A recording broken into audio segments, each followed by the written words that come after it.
Tara guys, kain tayo ng mahablangka. Hi guys, welcome sa aking vlog. Ayan po, maggawa tayo ng mahablangka.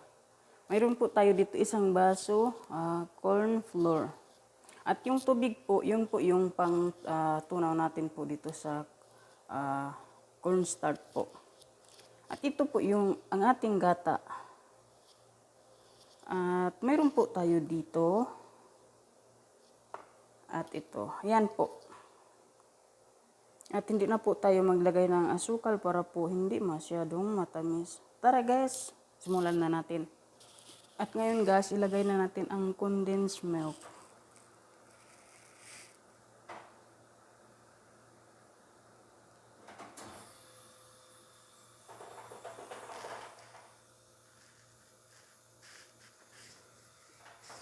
So hahaluin natin.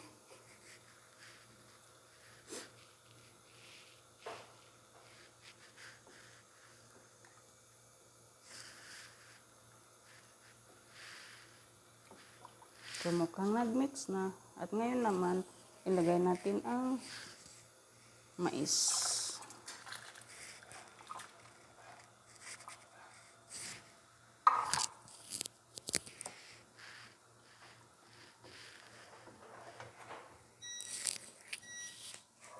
At ngayon, ilagay natin ang gatas. At yung gatas, kalahati lang guys ang ilalagay ko. Hindi naman ako masyado sa gatas. Okay na yan. Hahaluin hanggang maging okay yan. Pagkatapos, bago natin ilagay yung cornstarch.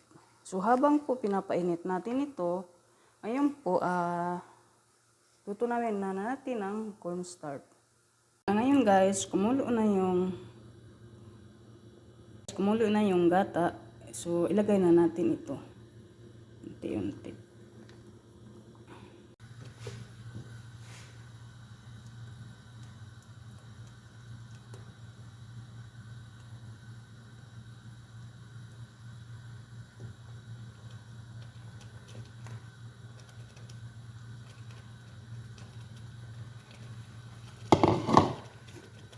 At nakaredy na rin po ang paglalagyan natin.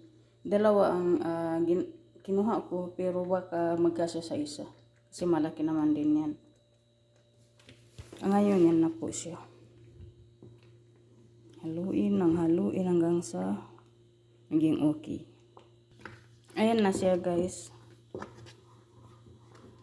So ngayon, mukhang okay na. Ilalagay natin sa lalagyan. Ayan na guys. Natapos na ang ginawa natin. Nilagyan ko na lang sa dalawa paglalagyan kasi hindi ko na pinuno. Kaya dinalawa ko na lang sila. Kainan na. Palamigin lang natin. Maya okay na. Pasensya na guys medyo madilim kasi sira kasi yung namin dito. Yung ilaw namin sa kusina. Doon lang sa dulo ang may ilaw. Tapos dito yung talaga. Kaya pasensya na kung madilim. Hindi pala ako naglagay ng cheese. Kasi hindi ako mahilig maglagay ng cheese eh. Kasi yung cheese na dito ang asin.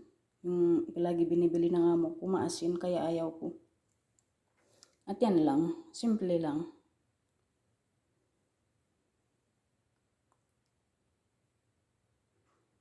Salamat guys sa panonood. Please guys, kung nagustuhan nyo ang aking video, please po like, share at comment po at pa-follow na rin po. Maraming salamat po. Bye bye.